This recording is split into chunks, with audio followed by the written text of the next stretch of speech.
Hello viewers, నేను Rohan. Welcome to social post.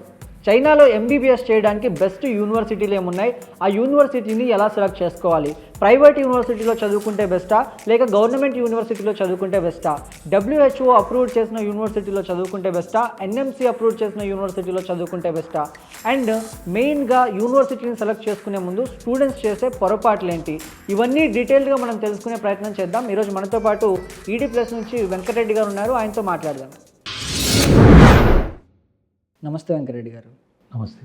చైనాలో MBBS చదవాలంటే బెస్ట్ యూనివర్సిటీస్ ఏమున్నాయండి, అండ్ ఆ ఏ యూనివర్సిటీలో చదివితే ఫ్యూచర్ అనేది ఉంటుంది?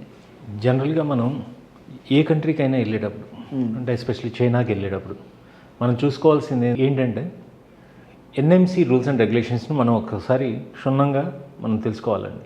NMC ఏం చెప్తుంది అని అంటే, ఏ స్టూడెంట్ అయినా చైనా వెళ్ళి చదువుకోవాలి అని అంటే కంపల్సరీ ఆ స్టూడెంట్ వచ్చేసి నీట్ ఎగ్జామ్ అనేది క్వాలిఫై అవ్వాలి.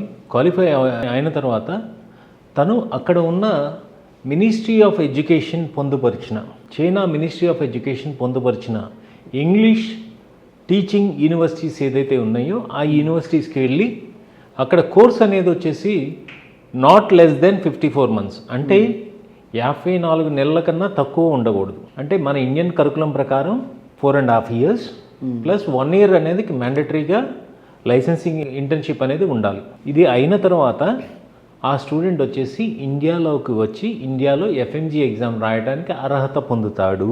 ఓకే, ఇది కంపల్సరీ ప్రతి ఒక్క స్టూడెంట్ గమనించాలి. సో ఇలాంటప్పుడు మనం టాప్ యూనివర్సిటీస్ ఏమున్నాయి అనేది మనం చూసుకోవాలి అని అంటే, మీరు జాయిన్ అయ్యే ప్రతి కన్సల్టెంట్ దగ్గర లేకపోతే ఏ ఎడ్యుకేషనల్ కౌన్సిలర్ దగ్గరైనా కానీ మీరు స్టాటిస్టిక్స్ తీసుకోండి.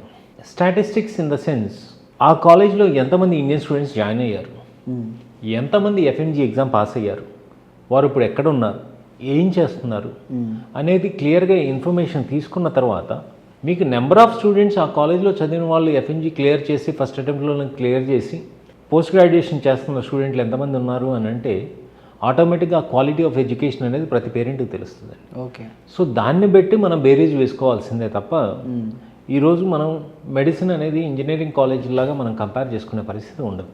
ఓకే, అండ్ మీరు చైనాలో చూసిన మెడికల్ యూనివర్సిటీస్లో కూడా if you see the QS ranking universities, maximum అన్ని యూనివర్సిటీస్ ఒక 2000 ర్యాంకింగ్ లోపే ఉంటాయి. సో దీనివల్ల మెయిన్ అడ్వాంటేజ్ ఏంటి అని అంటే, QS ర్యాంకింగ్ యూనివర్సిటీస్ ఉండటం వల్ల ఏమవుతుంది అని అంటే రీసెర్చ్ ఫెసిలిటీస్ అనేది ఎక్కువ ఉంటుంది. ఆ రీసెర్చ్ ఫెసిలిటీ అనేది ఈరోజు ఉన్న స్కిల్కి అవసరం అండి. మెడికల్ ప్రొఫెషన్కి డెఫినెట్గా రీసెర్చ్ అనేది యాడ్ ఆన్ ఉంటే ఓకే, హీ విల్ సక్సీడ్. ఒక స్టూడెంట్ అనేది బ్రహ్మాండంగా తన లైఫ్లో సక్సీడ్ అవుతాడు. చైనాలో గవర్నమెంట్ యూనివర్సిటీస్కి ప్రైవేట్ యూనివర్సిటీస్కి తేడా ఏంటి, ఎందులో చదివితే బెస్ట్ అంటారు? రోహన్, చైనాలో మీకు ప్రైవేట్ యూనివర్సిటీస్ అనేది ఉండవు.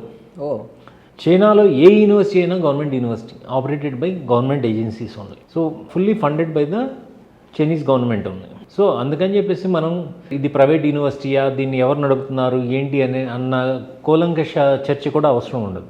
అండ్ ప్రతి ఒక్క డిపార్ట్మెంట్ వచ్చేసి ప్రతి ఇయర్ ఆ యొక్క స్టూడెంట్ల పెర్ఫార్మెన్స్ని చూస్తే ఈ colleges every year add on అవుతున్నాయి, అలాగే మైనస్ కూడా అవుతున్నాయి. సో అందుకని చెప్పేసి there is no question of ఆ ప్రైవేట్ ఇన్స్టిట్యూషన్ ఇన్ చైనా అండి. ఓకే, అంటే మన నేషనల్ మెడికల్ కౌన్సిలింగ్ ఏదైతే రికగ్నైజ్డ్ ఉన్నాయో అలాంటి యూనివర్సిటీస్ చైనాలో ఉన్నాయండి? ఎస్, నేషనల్ మెడికల్ కమిషన్ ఏం చెప్తుంది అనేది కూడా నేను ఇందాకే చెప్పాను. అక్కడ ఉన్న చైనీస్ మినిస్ట్రీ ఆఫ్ ఎడ్యుకేషన్ ఎవరైతే వాళ్ళ వెబ్సైట్లో ఒక లిస్ట్ పెట్టారండి.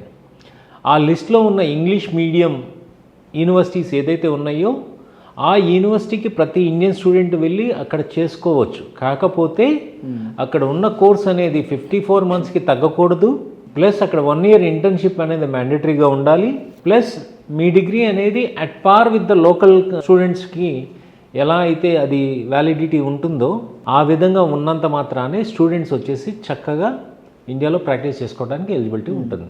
అంటే WHO అప్రూవ్ చేసిన యూనివర్సిటీలో చదవడం బెస్టా లేదంటే NMC రికగ్నైజ్డ్ వాటిలో చదివితే సరిపోతుందంటారా? WHO అనేది డెఫినెట్గా ప్రపంచవ్యాప్తంగా గుర్తింపు ఉన్న ఆర్గనైజేషన్ అండి. ఈవెన్ మన భారతదేశంలో ఉన్న మెడికల్ కాలేజీలు కూడా కంపల్సరీ WHO అనేది గుర్తింపు ఇవ్వాలి. ఆ గుర్తింపు అనేది ఆటోమేటిక్గా ప్రతి ఒక్క కంట్రీ యొక్క మినిస్ట్రీ ఆఫ్ ఎడ్యుకేషను లేదు అని అంటే అక్కడ ఉన్న అక్రిడిటేటింగ్ ఏజెన్సీ ఏదైతే ఉందో ఆ ఏజెన్సీ యొక్క గుర్తింపు ఇవ్వటం వల్ల ఆటోమేటిక్గా ఇది WHO గుర్తింపు పొందుతాయి. ఒకసారి WHO గుర్తింపు రావడం వల్ల ఏమవుతుంది అంటే ప్రపంచవ్యాప్తంగా ఉన్న కాంపిటేటివ్ ఎగ్జామ్స్కి మన స్టూడెంట్స్ ప్రిపేర్ అవ్వడం జరుగుతుంది. చైనాలో ఎంబీబీఎస్ చేయడానికి బెస్ట్ యూనివర్సిటీని ఎలా సెలెక్ట్ చేసుకోవాలి, దానికి ఎలాంటి సిస్టమ్ ప్రాసెస్ ఉంటుందంటే? చాలా సింపుల్ ప్రాసెస్ రోహన్, మనం ఎక్కడ చిన్న కన్ఫ్యూజన్ పడాల్సిన అవసరం కూడా లేదు. మా స్టాఫ్ ఎవరైతే ఉన్నారో ప్రతి ఒక్క స్టూడెంట్ యొక్క మార్క్స్ వాటిని అన్నిటిని బేరీజ్ వేసుకొని అతనికి ఉన్న హెల్త్ ఇష్యూస్ ఏమన్నా ఉన్నాయా, లేకపోతే తను ఏ విధంగా చదవగలడు, ఇలాంటి వాటిని ఆధారంగా చూసి మనం పేరెంట్తో డిస్కస్ చేసి కాలేజ్ చూస్ చేయడం జరుగుతుంది. ఓకే. అండ్ ఇక్కడ మెయిన్ అడ్వాంటేజ్ ఏంటంటే వీ ప్రిఫర్ ద స్టూడెంట్స్ ఎక్కడైతే మన ఇండియన్ క్లైమేట్కి సిమిలర్గా ఉంటాయో అలాంటి కాలేజెస్ని మన ఇండియన్ స్టూడెంట్స్ని చూస్ చేసుకోమని చెప్తామండి. అంటే యూనివర్సిటీస్ని సెలెక్ట్ చేసుకోవడంలో స్టూడెంట్స్ ఎలాంటి పొరపాట్లు చేస్తారండి? స్టూడెంట్ అనేవాడు ఇవాళ రోజు ఏ విధమైన పొరపాట్లు చేస్తారు అని అంటే వారికి తెలిసి తెలవని నాలెడ్జ్తో లేదా ఒక మిస్ఇన్ఫర్మేషన్స్తో ఆ ఇన్ఫర్మేషన్ని అప్లై చేసుకొని నేను చెప్పిందే కరెక్ట్గా ఉంటుంది అన్న ఆ ధోరణిలోనే ప్రవర్తిస్తారు తప్ప ఇక్కడ డెఫినెట్గా ఏంటంటే వేరే దేశం వెళ్తున్నప్పుడు ఒక రెప్యూటెడ్ ఆర్గనైజేషన్ యొక్క గైడెన్స్ ఉండటం వల్ల వాళ్ళకి మెయిన్ అడ్వాంటేజ్ ఏంటంటే ఈ కాలేజ్ అనేది 4.5 years ప్రోగ్రామ్ పైన ఉంటుందా లేదా, ప్లస్ 1 year ఇంటర్న్షిప్ ఉందా లేదా, ప్లస్ అక్కడ ఫ్యాకల్టీ ఇంగ్లీష్ మీడియం ఫ్యాకల్టీ ఉన్నారా లేదా, ఇలాంటి ప్రతి ఒక్కటి తెలుసుకొని అప్రోచ్ అయితే బాగుంటుందండి. లేదు నేను వెళ్తున్నానులే, నేను ఎక్కడో వెళ్ళి చదువుకుంటున్నాను, చైనా వెళ్ళి చదువుకుంటాను, అంతా నాకు తెలుసు అని అనుకుంటే మటుకు వాళ్ళు పప్పులో కాలేసినట్టు.